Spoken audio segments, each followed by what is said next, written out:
Hi dear friends, അസ്സലാമു അലൈക്കും. Welcome back. ഇന്നത്തെ വീഡിയോ എൻ്റെ ഒരു day in my life video ആണ്. അതായത് കിച്ചൺ ക്ലീനിങ്ങും ഓർഗനൈസിംഗ് ഒക്കെ ഇൻക്ലൂഡ് ആക്കിയിട്ടുള്ള ഒരു വീഡിയോ ആണ്. അപ്പോൾ വീഡിയോ മുഴുവനായിട്ട് തന്നെ കണ്ടുവെക്കുക. വീഡിയോ ഇഷ്ടമാകുന്നുണ്ടെങ്കിൽ ലൈക്ക് ചെയ്യാനും ഷെയർ ചെയ്യാനും കമൻറ്റ് ചെയ്യാനും ഒന്നും മറന്നു പോകരുത്. പിന്നെ എൻ്റെ ചാനൽ ആരെങ്കിലും സബ്സ്ക്രൈബ് ചെയ്യാൻ കാണുന്നെങ്കിൽ പ്ലീസ് ഒന്ന് സബ്സ്ക്രൈബ് ചെയ്ത് സപ്പോർട്ട് ചെയ്യുക. നമുക്ക് നേരെ വീഡിയോയിലേക്ക് കടക്കാം. അപ്പോൾ കുക്കിങ്ങും കാര്യങ്ങളും എല്ലാം കഴിഞ്ഞതിന് ശേഷം ആണ് കേട്ടോ ഞാൻ വീഡിയോ സ്റ്റാർട്ട് ചെയ്തിട്ടുണ്ടായിരുന്നത്. അപ്പോൾ കുക്ക് ചെയ്ത ഫുഡും കാര്യങ്ങളൊക്കെ ഞാൻ വർക്ക് ഏരിയയിലേക്ക് എടുത്ത് വെച്ചിട്ടുണ്ട്. അതിനുശേഷം പാത്രങ്ങളൊക്കെ കഴുകാനുള്ളതൊക്കെ കഴുകി വെച്ചു. പിന്നെ കൗണ്ടർ ടോപ്പും സ്റ്റൗവൊക്കെ ഒന്ന് ക്ലീൻ ചെയ്ത് ഇട്ടിട്ടുണ്ട് കേട്ടോ. അപ്പോൾ കിച്ചൺ കബോർഡും ഡ്രോയറൊക്കെ ഒന്ന് ക്ലീൻ ചെയ്യാനുണ്ട്. പിന്നെ ക്ലീൻ ചെയ്തതിന് ശേഷം ഒന്ന് ഓർഗനൈസ് ചെയ്ത് കൊടുക്കാൻ കൂടി ഉണ്ട് കേട്ടോ. അപ്പോൾ അതിന് വേണ്ടിയിട്ട് ഞാൻ കബോർഡിലുള്ള സാധനങ്ങളെല്ലാം എടുത്തുനിന്ന് മാറ്റിയിട്ടുണ്ട്. അങ്ങനെ കബോർഡിൻ്റെ അകത്തിരുന്ന സാധനങ്ങളെല്ലാം എടുത്ത് മാറ്റിയിട്ടുണ്ട്. അതിനുശേഷം ഞാനന്ന് ഗ്ലാസ് സ്പ്രേ ഉപയോഗിച്ചിട്ട് ഒന്ന് സ്പ്രേ ചെയ്ത് കൊടുത്തിട്ട് നന്നായിട്ടൊന്ന് തുടച്ച് എടുക്കുന്നുണ്ട് കേട്ടോ. അപ്പോൾ ചെറിയ ചെറിയ ഈ മാറാലയും കാര്യങ്ങളും ഒക്കെ ഉണ്ടാവും. പിന്നെ നമ്മൾ സാധനങ്ങൾ വെക്കുമ്പോൾ അതിൻ്റെ പൊടികളും കാര്യങ്ങളൊക്കെ ഉണ്ടാവുമല്ലോ, അതൊക്കെ എല്ലാം ഒന്ന് തുടച്ച് മാറ്റിയിട്ടുണ്ട്. അതിനുശേഷം ഞാൻ അതിൻ്റെ അകത്തൊരു ലൈനർ എല്ലാ ഡ്രോയറിലും ഞാൻ ഇട്ടിട്ടുണ്ട് കേട്ടോ. അപ്പോൾ അതൊക്കെ എല്ലാം എടുത്തിട്ട് ഒന്ന് നന്നായിട്ടൊന്ന് ബ്രഷ് കൊണ്ടിട്ട് ഒന്ന് സ്ക്രബ് ചെയ്തെടുക്കുന്നുണ്ട്. അപ്പോൾ ചെറിയ ചെറിയ ഇങ്ങനെ പൊടികളുടെ ഈ മഞ്ഞൾപ്പൊടി, മുളക് പൊടി അങ്ങനെയൊക്കെ ഉണ്ടാവുമല്ലോ, അതൊക്കെ ചെറുതായിട്ട് പറ്റി പിടിച്ചിരിപ്പുണ്ട്. അതൊക്കെ നന്നായിട്ടൊന്ന് ഉരച്ച് ഒന്ന് കഴുകിയെടുത്തിട്ടുണ്ട് കേട്ടോ. പിന്നെ ആ സ്റ്റാൻഡൊക്കെ ഒന്ന് നന്നായിട്ടൊന്ന് ഉണങ്ങിയ തുണിയാണ് കേട്ടോ, അത് വെച്ചൊന്ന് ജസ്റ്റ് ഒന്ന് തുടച്ചെടുത്തിട്ടുണ്ട്. ചെറിയ ചെറിയ ഈ മാറാലും കാര്യങ്ങളൊക്കെ ഉണ്ടാവുമല്ലോ, അതിൻ്റെ ഇടയിലും കാര്യങ്ങളൊക്കെ അതൊക്കെ ഒന്ന് തുടച്ചെടുത്തിട്ടുണ്ട്. പിന്നെ ഫില്ല് ചെയ്യാനുള്ളതൊക്കെ ഒന്ന് ഫില്ല് ചെയ്ത് കൊടുത്തിട്ടുണ്ട്. അപ്പോൾ നമ്മൾ തീർന്ന സാധനങ്ങളുടെ ടിന്നുകളൊക്കെ ഉണ്ടെങ്കിൽ നന്നായിട്ടൊന്ന് കഴുകി ഉണക്കിയതിന് ശേഷം നമ്മൾ ഫില്ല് ചെയ്യാനുള്ളതൊക്കെ ഫില്ല് ചെയ്ത് കൊടുക്കുക കേട്ടോ. ഇനിയിപ്പോൾ നമുക്കൊന്ന് സെറ്റ് ചെയ്തെടുക്കാം. അപ്പോൾ ഞാൻ ഫസ്റ്റ് ലെയറിലായിട്ട് ഒരു ഡിവൈഡറാണ് വെച്ച് കൊടുത്തിട്ടുള്ളത്. അതിൻ്റെ മേലെയായിട്ട് മസാല ബോക്സ് വെച്ച് കൊടുത്തിട്ടുണ്ട്. പിന്നെ അതിൻ്റെ താഴെ സ്പേസ് ഉണ്ടല്ലോ, അവിടെ ബോട്ടിൽസ് വെച്ച് കൊടുത്തിട്ടുണ്ട് കേട്ടോ. അപ്പോൾ നമുക്ക് നല്ല സ്പേസ് കിട്ടിയിട്ടുണ്ട്. അപ്പോൾ ഫ്ലാസ്കും ജഗ്ഗൊക്കെ എപ്പോഴും ഉപയോഗിക്കാത്തത് കൊണ്ട് തന്നെ ബാക്കിൽ തന്നെയാണ് സെറ്റ് ചെയ്തിട്ടുള്ളത്. പിന്നെ ഒരു ഹോട്ട് പോട്ട് കൂടി വെച്ച് കൊടുത്തിട്ടുണ്ട്. അപ്പോൾ ഡിവൈഡർ വെച്ചപ്പോൾ തന്നെ നമുക്ക് അവിടെ നല്ല സ്പേസ് കിട്ടിയിട്ടുണ്ട്. പിന്നെ താഴെ നമ്മൾ ഫസ്റ്റ് വെച്ച പോലെ തന്നെയാണ് വെച്ച് കൊടുത്തിട്ടുള്ളത്. ലൈനർ ഇട്ട് കൊടുത്തിട്ടുണ്ട് കേട്ടോ. അപ്പോൾ എന്തെങ്കിലും സ്ക്രാച്ച് കാര്യങ്ങളൊക്കെ ഉണ്ടായിരിക്കാൻ വേണ്ടിയിട്ടാണ് ലൈനർ ഇട്ട് കൊടുത്തിട്ടുള്ളത്. പിന്നെ സ്റ്റാൻഡ് വെച്ചിട്ട് ബോട്ടിൽസുകളെല്ലാം വെച്ച് കൊടുത്തിട്ടുണ്ട്. പിന്നെ ഈ വാട്ടർ ബോട്ടിലൊക്കെ ഞാൻ ഷെൽഫിൽ വെറുതെ ആണ് കേട്ടോ വെച്ചിട്ടുണ്ടായിരുന്നത്. അപ്പോൾ അതൊരു ബോക്സിലാക്കിയിട്ട് അതും ഒന്ന് നീറ്റാക്കി വെച്ച് കൊടുത്തിട്ടുണ്ട്. അങ്ങനെ ആകുമ്പോൾ ഒന്ന് ഒതുങ്ങിയിരിക്കുകയും ചെയ്യും, കാണാനും നല്ലൊരു ഭംഗി ഉണ്ടാവും. പിന്നെ ആ ഇടയ്ക്കുള്ള സ്പേസിൽ നമുക്ക് എന്തെങ്കിലുമൊക്കെ വെക്കുകയും ചെയ്യാം.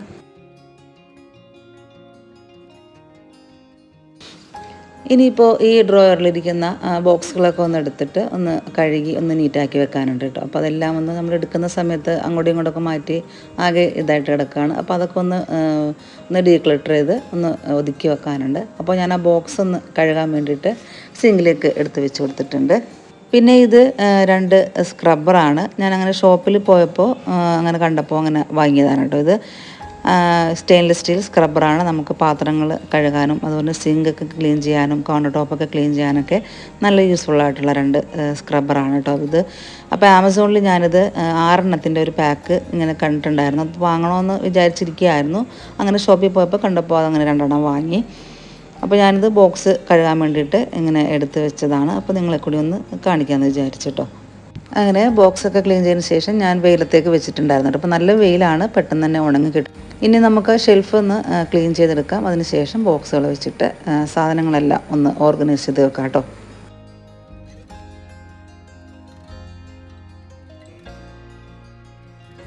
പിന്നെ ഇത് കട്ട്ലറി ബാസ്ക്കറ്റും പിന്നെ താഴത്തെ 2 ഡ്രോയറും ഉണ്ട് കേട്ടോ.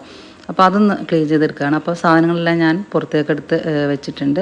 എന്നിട്ട് സ്പ്രേ ചെയ്തിട്ട് നന്നായിട്ടൊന്ന് നനഞ്ഞ തുണി വെച്ചിട്ട് ഒന്ന് തുടച്ച് എടുക്കുന്നുണ്ട് കേട്ടോ. അപ്പോൾ ഇടയ്ക്ക് ഇതേപോലെ 2 മാസമൊക്കെ കൂടുമ്പോൾ നമ്മൾ ഒന്ന് ഡീക്ലട്ടർ ചെയ്യണം നല്ലതാണ് കേട്ടോ, കബോർഡ്സും കാര്യങ്ങളൊക്കെ. അപ്പോൾ ആവശ്യമില്ലാത്ത കുറേ സാധനങ്ങളൊക്കെ ഉണ്ടാവും. നമ്മൾ തന്നെ എല്ലാം പിന്നീട് ആവശ്യം വരും എന്ന് വിചാരിച്ച് അങ്ങനെ വെക്കുന്ന കാര്യങ്ങളൊക്കെ ഉണ്ടല്ലോ. അങ്ങനെയെല്ലാം എടുത്തു വെച്ച് ആവശ്യമുള്ളതും ആവശ്യമില്ലാത്തതൊക്കെ കൂടി പിന്നെ നമുക്ക് വേറൊന്നും വെക്കാൻ പറ്റാത്ത അവസ്ഥയാണ്. അപ്പോൾ 2 മാസമൊക്കെ കൂടുമ്പോൾ അല്ലെങ്കിൽ പറ്റുകയാണെങ്കിൽ മാസത്തിൽ ഒരു പ്രാവശ്യം ഇതേപോലെ കബോർഡും കാര്യങ്ങളൊക്കെ ഒന്ന് എല്ലാം ആവശ്യമില്ലാത്ത സാധനങ്ങളൊക്കെ മാറ്റി ആവശ്യമുള്ളത് മാത്രം എടുത്തു വെച്ച് ഒന്ന് നീറ്റാക്കി വെച്ച് കൊടുക്കുക കേട്ടോ. അപ്പോൾ തന്നെ നമ്മുടെ കബോർഡ്സും കാര്യങ്ങളൊക്കെ മറ്റുള്ള സാധനങ്ങൾ വെക്കാൻ സ്പേസ് ഉണ്ടാവുകയും ചെയ്യും, നീറ്റായിട്ടും ഇരിക്കുകയും ചെയ്യും കേട്ടോ. എപ്പോഴും പിന്നെ ഇത് ഒരു പാൻ റാക്കാണ്. ഇതുപോലത്തെ പാനുകളൊക്കെ ഉണ്ടെങ്കിൽ നമുക്ക് ഓർഗനൈസ് ചെയ്ത് വെക്കാൻ പറ്റുള്ളൂ. കബോർഡിലൊക്കെ സ്പേസ് കുറവാണെങ്കിൽ ഇതേപോലത്തെ ഓർഗനൈസറൊക്കെ ഉണ്ടെങ്കിൽ നമുക്ക് ഇതേപോലത്തെ പാനൊക്കെ വെച്ചിട്ട് ഓർഗനൈസ് ചെയ്ത് വെക്കാം. അപ്പോൾ മറ്റുള്ള സാധനങ്ങൾക്ക് വെക്കാം. ഇപ്പോൾ അതിൻ്റെ സൈഡിലും കാര്യങ്ങളൊക്കെ നമുക്ക് വേറെ കാര്യങ്ങളൊക്കെ ഓർഗനൈസ് ചെയ്ത് വെക്കാൻ പറ്റും. ഇതിനിപ്പോൾ മേലെ ആയിട്ട് നമുക്ക് ഹൈറ്റുള്ള ഒരു പാത്രം വെക്കാം കേട്ടോ. അപ്പോൾ ഇതേപോലെ ഓർഗനൈസ് വെക്കാൻ കാണാനും നല്ല ഭംഗിയായിരിക്കും. കബോർഡ് നല്ല നീറ്റായിട്ട് ഇരിക്കുകയും ചെയ്യും. മറ്റുള്ള കാര്യങ്ങളൊക്കെ വെക്കാൻ വേണ്ടി നല്ല സ്പേസ് ഉണ്ടാവുകയും ചെയ്യും. ഇനി ഈ ടിന്നുകളൊക്കെ ഞാൻ പല വീഡിയോസിലും കാണിക്കലുണ്ട്. അപ്പോൾ എല്ലാവരും ചോദിക്കലുണ്ട് കേട്ടോ, ഇതിൻ്റെ ലിങ്ക് ഉണ്ടോ, എവിടെ നിന്നാണ് എന്നൊക്കെ എപ്പോഴും ചോദിക്കലുണ്ട്. അപ്പോൾ ഇത് ഞാൻ ആമസോണിൽ നിന്ന് വാങ്ങിച്ചതാണ്. ഞാൻ ഓൺലൈനിൽ അത് മാത്രമേ വാങ്ങിച്ചിട്ടുള്ളൂ കേട്ടോ. ബാക്കിയെല്ലാം ഞാൻ ഓരോ ഷോപ്പുകളിലേക്ക് പോകുമ്പോൾ അങ്ങനെ വാങ്ങിക്കലാണ്, കാണുമ്പോൾ അങ്ങനെ വാങ്ങിക്കലാണ്. ഞാനപ്പോൾ ചാനലുള്ളത് കൊണ്ടാണ് കേട്ടോ ഇത്രയും ടിന്നുകളും പാത്രങ്ങളൊക്കെ ഞാൻ വാങ്ങിക്കാറുള്ളത്. അല്ലെങ്കിൽ ഞാനിങ്ങനെ വാങ്ങിക്കുന്ന ആളല്ല. അപ്പോൾ ചാനൽ വർക്ക് ചെയ്യുന്നതുകൊണ്ടാണ് ഇതേപോലെയുള്ള ടിന്നുകളും കാര്യങ്ങളും മീഷോയിൽ നിന്നാണെങ്കിലും ആമസോണിൽ നിന്നാണെങ്കിലൊക്കെ വാങ്ങിക്കുന്നത്.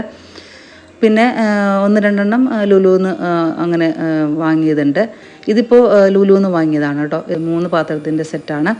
ഇതുപോലെ ക്യാപ്പും കാര്യങ്ങളൊക്കെ അത് വരുന്നുണ്ട്. ഇതിന് ക്യാപ്പും കാര്യങ്ങളൊന്നുമില്ല കേട്ടോ. ഇത് 5 വരുന്നുണ്ട് കേട്ടോ. ഈ ടിന്നുകൾ വലുതും അതിൻ്റെ ചെറുത് അങ്ങനെ തീരെ ചെറുതായിട്ട് അങ്ങനെ 5 ടിന്നുകളാണ് വരുന്നത്.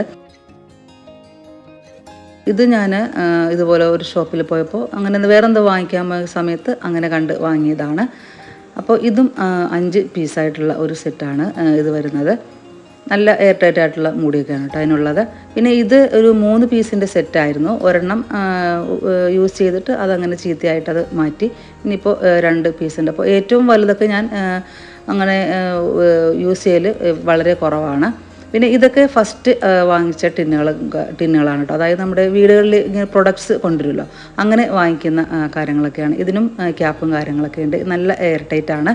നമ്മുടെ ഓവനിലൊക്കെ വെക്കാൻ പറ്റിയിട്ടുള്ളതാണ് കേട്ടോ. ഇതും ഇതേപോലെ തന്നെ നമ്മുടെ വീടുകളിൽ കൊണ്ടുവരുന്ന പ്രൊഡക്ട്സുകാർ കൊണ്ടുവരുന്നതാണ്.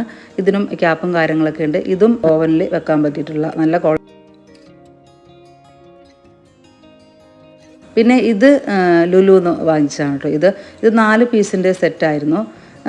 ഇത് ഒരെണ്ണം ഇതുപോലെ യൂസ് ചെയ്ത് ചീത്തയായിട്ട് അത് മാറ്റിയിട്ടുണ്ടായിരുന്നു. പിന്നെ ഇതാണ് കേട്ടോ. ഇതൊക്കെ ഞാൻ ഏറ്റവും വലുതൊക്കെ ഞാൻ യൂസ് ചെയ്യൽ വളരെ കുറവാണ്. എന്തെങ്കിലും അധികമുള്ള കാര്യങ്ങളൊക്കെ കഴുകാനൊക്കെ ആയിട്ടാണ് അത് യൂസ് ചെയ്യുന്നത്. അപ്പോൾ ഇത്രയൊക്കെയാണ് കേട്ടോ. അപ്പോൾ ആ കട്ട്ലറി ബാസ്ക്കറ്റിൻ്റെ താഴെ 2 ഡ്രോയർ ഉണ്ടെന്ന് പറയുന്നത്. മറ്റേ ഏറ്റവും താഴെയായിട്ടുള്ള ഡ്രോയറിലാണ് കേട്ടോ ഞാനിത് ഓർഗനൈസ് ചെയ്ത് വെക്കുന്നത്. അപ്പോൾ നമ്മൾ ടിന്നുകൾ ഇതേപോലെ വെക്കുന്ന സമയത്ത് ഇതിനെ ഉള്ളിലായിട്ട് ഇതേപോലെ ടിന്നുകൾ വെച്ചിട്ട് അതിൻ്റെ ക്യാപ്പൊക്കെ സെപ്പറേറ്റ് ആയിട്ട് ഇതേപോലെ വെച്ച് കൊടുക്കുക കേട്ടോ. അപ്പോൾ നമുക്ക് കുറേ ടിന്നുകൾ ഇതേപോലെ ഒരു സ്ഥലത്ത് തന്നെ ഓർഗനൈസ് ചെയ്ത് വെക്കാൻ പറ്റും. അങ്ങനെ അത് കഴിഞ്ഞിട്ടുണ്ട്. അപ്പോൾ നമ്മൾ ഡെയിലി യൂസ് ചെയ്യുന്ന കബോർഡാണ് കേട്ടോ ക്ലീൻ ചെയ്യുന്നത്. അതായത് നമ്മൾ ഡെയിലി യൂസ് ചെയ്യുന്ന സമയത്ത് എപ്പോഴും എടുക്കുകയും വെക്കുകയൊക്കെ ചെയ്യുമ്പോൾ നമ്മളൊരു കുക്ക് ചെയ്യേണ്ട ഇടയിലൊക്കെ ആകുമ്പോൾ നമ്മൾ പെട്ടെന്ന് അങ്ങോട്ട് ഇടയും എടുക്കുകയൊക്കെ അങ്ങനെ ചെയ്യുന്നതാണല്ലോ. അപ്പോൾ ഇങ്ങനെ ഓർഗനൈസ് ചെയ്ത് വെക്കുന്ന സാധനങ്ങൾ എപ്പോഴും അങ്ങോട്ടും ഇങ്ങോട്ടൊക്കെ മാറിയൊക്കെ കിടക്കുള്ളൂ. അപ്പോൾ ഡെയിലി യൂസ് ചെയ്യുന്ന കബോർഡും ഡ്രോയറൊക്കെയാണ് ഞാൻ ഇന്ന് ക്ലീൻ ചെയ്ത് ഡീക്ലട്ടറൊക്കെ ചെയ്ത് വെക്കുന്നത്. അപ്പോൾ ഈ ബോക്സുകൾ 3 ഞാൻ മീഷോയിൽ നിന്ന് വാങ്ങിച്ചിട്ടുള്ളതാണ് കേട്ടോ. ഇത് പലരും വീഡിയോ കാണുന്നവർക്കറിയാം, കണ്ടിട്ടുണ്ടാവും. അപ്പോൾ ഇത് ഞാൻ ഈ ഡ്രോയറിൽ ഇതേപോലെ കിച്ചൺ ടവലും അങ്ങനെയുള്ള കുറേ ഐറ്റംസൊക്കെ ഓർഗനൈസ് ചെയ്ത് വെക്കുന്നതാണ്. അങ്ങനെ നമ്മുടെ ക്ലീനിങ്ങും ഓർഗനൈസിങ്ങും കാര്യങ്ങളെല്ലാം കഴിഞ്ഞിട്ടുണ്ട്. അപ്പോൾ ഇത്രയേ ഉള്ളൂ കേട്ടോ ഇന്നത്തെ വീഡിയോ എന്ന് പറയുന്നത്. വീഡിയോയുടെ വൈൻഡപ്പ് ആണ്. അടുത്ത ഒരു അടിപൊളി വീഡിയോ ആയിട്ട് വരുന്നവരെ താങ്ക്സ് ഫോർ വാച്ചിങ്.